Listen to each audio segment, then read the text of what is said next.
Yo les amis, on se retrouve aujourd'hui pour une nouvelle vidéo. Comme vous pouvez le voir, on est en extérieur, on est sur du foot IRL. Et là on va faire une nouvelle série que je vous propose sur la chaîne, etc. Basée aussi sur les entraînements qui vont arriver quand je coacherai les U17. Là on va partir sur différentes thématiques. Dans cette vidéo-ci, vous verrez des frappes. On va bosser les frappes, que ce soit les frappes sur penalty, les frappes à l'entrée de la surface, à 25 mètres et même du rond central aussi. Comme vous pouvez le voir aussi, le son n'est pas optimal, je suis d'accord avec vous. J'ai commandé des micro-cravates, j'ai pas encore reçu, d'où le fait que le son n'est pas de grande qualité. Mais vous inquiétez pas, pour le futur, et ça vous plaît, n'hésitez pas à lâcher un maximum de pouces bleus. Et je vous ferai d'autres vidéos. Là, je suis tout seul, donc on va bosser les frappes. On va commencer par les penalties. Ça, c'est très important, les penalties. Pourquoi? C'est souvent décisif dans un match. Et le facteur qui peut vous faire rater un penalty, c'est pas forcément la frappe, c'est le stress. Et ça, c'est une chose qu'il faut énormément bosser. Alors, quand vous commencez un penalty, c'est vraiment très simple. Vous êtes d'accord avec moi? Les plus grands joueurs marquent toujours leur plus grand penalty. Ok, c'est logique. Mais comment bien bosser ces penalties? C'est vraiment très simple. Le stress est un facteur très important. Il faut, quand vous commencez à un moment à débuter pour une frappe, etc., il faut bien reprendre son souffle, etc. Et surtout se focaliser uniquement sur la frappe. Ne pas faire attention à ce qui se passe à côté, que ce soit l'équipe adverse ou alors les supporters. Les supporters, des fois, peuvent vous chambrer, etc.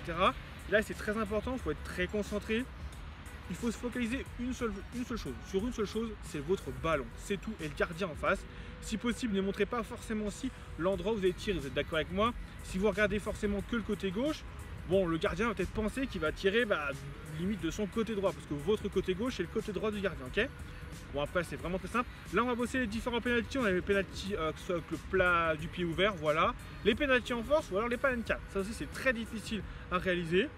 C'est, on va dire, le petit piment, on va dire, qui est possible, qui est réalisable en match.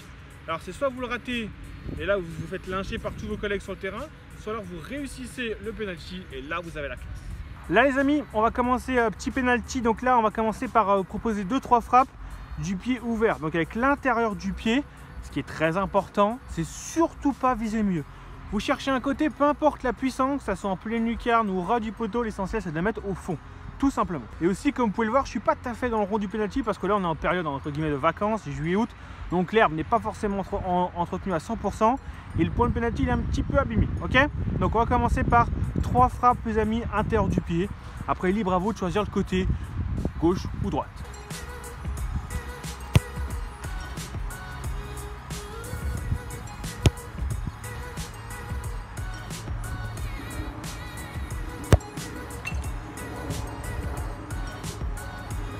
Comme vous pouvez le voir, les 3 pénaltys ont été tirés plus ou moins bien. Après, c'est libre à vous aussi de choisir en fonction du gardien. Le gardien fait toujours une petite feinte aussi avant de plonger. Comme vous pouvez voir, le premier était parfaitement tiré. Le mot pleine lucarne signifie bien cette frappe. Et après, d'autres ont été côté droit. Sachant que je suis gaucher, la plupart des gauchers tirent côté gauche, comme vous avez pu le voir à peu près de ma première frappe. Après, j'ai croisé. C'est aussi l'effet entre guillemets de prendre de surprise le gardien. Petit conseil que j'ai aussi oublié de préciser, l'important aussi dans un penalty, c'est de bien poser son ballon. Des fois, vous avez la possibilité qu'un arbitre ou alors un joueur adverse pose le ballon sur le point de penalty. Libre à vous aussi, bien sûr, de reprendre le ballon et de le positionner comme vous le souhaitez. C'est très important. C'est votre frappe, c'est votre ballon. Vous pouvez en faire ce que vous voulez. Vous mettez bien sur le point de penalty, mais disposez-le bien pour pas qu'il vous gêne. Ok? Là maintenant, les amis, on va bosser sur les frappes en force. Frappe en force, c'est pas forcément de l'intérieur du pied, quoique peut-être. Mais là, le petit côté négatif des pénaltys en force, c'est leur puissance. Des fois, quand on met trop de puissance, on est moins précis. Donc ça, c'est aussi un autre style de penalty. Et les pénaltys en force, il faut vraiment mettre beaucoup de force.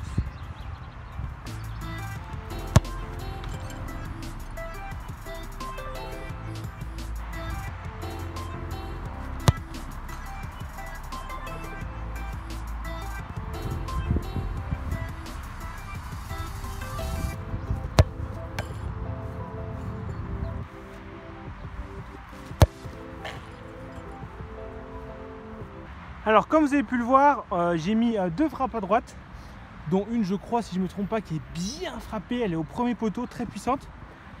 La dernière est du côté gauche, donc le but aussi quand vous tapez en force, c'est de viser sous la barre. Comme vous avez pu le voir aussi, j'ai frappé tellement fort à un moment qu'il n'y avait pas du tout de précision et ça a tapé la barre. Ça aussi, c'est un paramètre à prendre en compte. Il faut beaucoup de puissance, mais pas trop, sinon, comme je vous dis, c'est beaucoup moins précis. Là les amis, on va terminer sur une petite séance de panenka, donc de penalty mais en mode panenka, parce que j'avais complètement oublié de le faire au début. Il me reste pas beaucoup de batterie dans le téléphone, donc je vais faire de mon mieux. Je vais essayer de mettre les 3 d'un coup, pas me rater, enfin viser le cadre c'est facile. La panenka, il faut bien qu'elle soit réalisée aussi, hein. Donc c'est parti.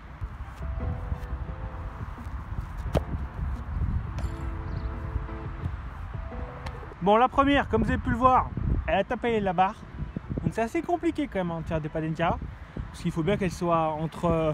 Enfin, il faut qu'elle soit entre guillemets le plus haut possible. C'est ce qui peut vraiment gêner le gardien. Généralement, le gardien choisit un côté. Donc, c'est assez complexe. Si vous avez besoin vraiment de petits tutos, demandez à Fabinho. Il est très fort.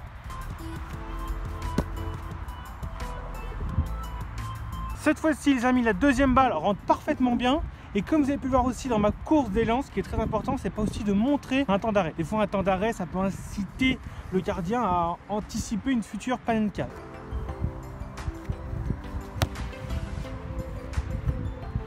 Pour cette dernière frappe, les amis, j'ai essayé de la mettre sur un côté. Alors, je trouve c'est un peu plus compliqué, en tout cas me concernant. Voilà, là les amis, on va travailler les frappes de loin.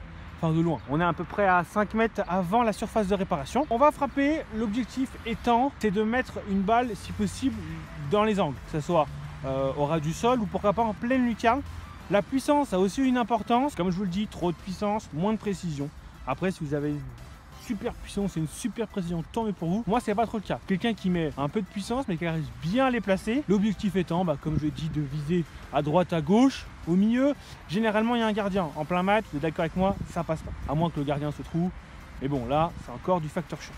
J'ai oublié de le préciser aussi, on est plein axe. Après, libre à vous aussi de choisir un côté. Bon, après, frapper du côté gauche quand tu es gaucher, c'est assez compliqué. Par contre, si tu es gaucher, frapper du côté droit, bon, tu as un peu plus d'effet. Tu as un peu plus de chance que ça rentre, bien sûr.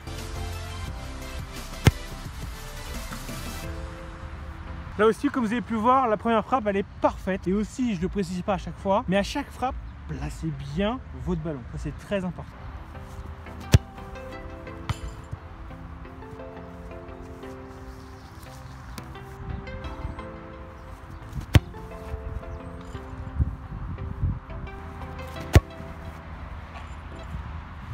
Bon, la dernière frappe, elle est pas mal. Après, bon, c'est un peu trop sur le centre quoi, de la cage. Et aussi, c'est pareil, c'est un travail, il faut s'entraîner énormément. Là, à chaque fois que je fais des tentatives, je fais 3-4 tentatives max. Donc, c'est pas comme si je faisais genre 15 frappes et je prenais 3 meilleures. Non, non, c'est seulement 3-4 frappes. Après, avec beaucoup d'entraînement, vous prenez, pas moi, allez, 20-25 penalty, 20-25 frappes à 25 mètres, etc. etc. C'est là, vous allez voir que vous avez énormément progressé.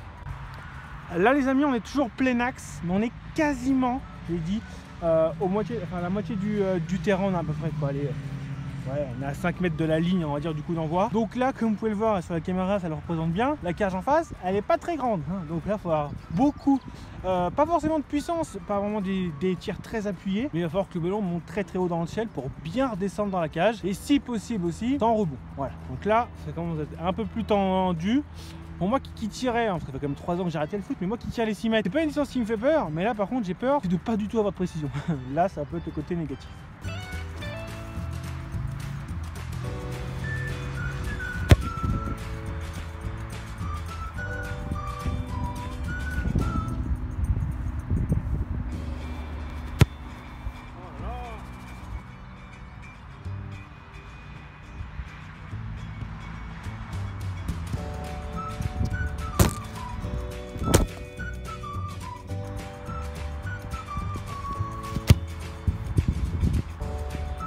Ah bah là il manque quand même pas mal de puissance, j'ai vraiment du mal là. Après c'est vrai que j'ai quand même fait beaucoup de frappes avant, donc à force de frapper, ton muscle se fatigue, etc. Mais là du milieu de terrain, enfin, on est dans le rond central du milieu de terrain, c'est très compliqué. J'ai l'impression que j'arriverai mieux limite à faire des 6 mètres. Bon les amis, on a fini cette petite vidéo, j'espère qu'elle vous aura plu. On a bien travaillé tout ce qui est frappe. Donc après il faut partir du principe aussi que de base je suis un défenseur, je suis loin d'être le meilleur, mais je suis un petit peu pour vous aider des petites astuces, etc. Tout ce qui est frappe à peu près entre 0 et 30 mètres, 30-35 mètres, ça passe. Par contre, me concernant, tout ce qui est frappe de loin, c'est très compliqué. Ça se bosse aussi énormément. Là, on est parti sur maximum 6-7 frappes par petite séquence. Donc, c'est quand même très peu. Pour bien travailler, il faut faire des sessions, comme je dis, de 15-20 frappes par distance. C'est aussi très important. La prochaine fois, on pourra travailler, je sais pas, dites-moi un peu ce que vous voulez voir dans les commentaires. On pourra travailler tout ce qui est contrôle, contrôler amorti, on pourra travailler aussi pourquoi pas tout ce qui est frappe en mouvement, là c'est que des frappes arrêtées. On pourra travailler tout ce qui est corner, tout ce qui est jeu-tête, tout ce qui est endurance, bref je sais pas. À vous de me dire un petit peu ce que vous souhaitez voir dans le prochain épisode de cette petite série entre guillemets foot IRL, où je donne des petites astuces, c'est très bien, là ça me concerne. Mais après dans le futur, d'ici peut-être un mois ou deux, on aura des ateliers etc. avec mes U17 ou mes U13, donc ça va être beaucoup plus intéressant. Et aussi vous pouvez voir un peu les différents joueurs que j'ai entre guillemets en ma possession pour construire notre équipe. Voilà, j'espère que vous avez kiffé cette vidéo. Sur ce, moi je vais vite me mettre sous la douche parce qu'il fait super chaud. On est en plein cagnard et des fois il y a un petit peu d'air, des fois il n'y en a pas. Quand il n'y a pas d'air, c'est l'asphyxie totale. Voilà, j'espère que vous avez kiffé cette vidéo. Les amis, prenez soin de vous, lâchez un maximum de pouces bleus et on se retrouve très très vite pour une nouvelle vidéo. Allez, bye bye. Find myself asking why the fuck that I still give a damn about you, about us, like Mark, give her the fuck up. And although I hate his guts, I gotta give your man that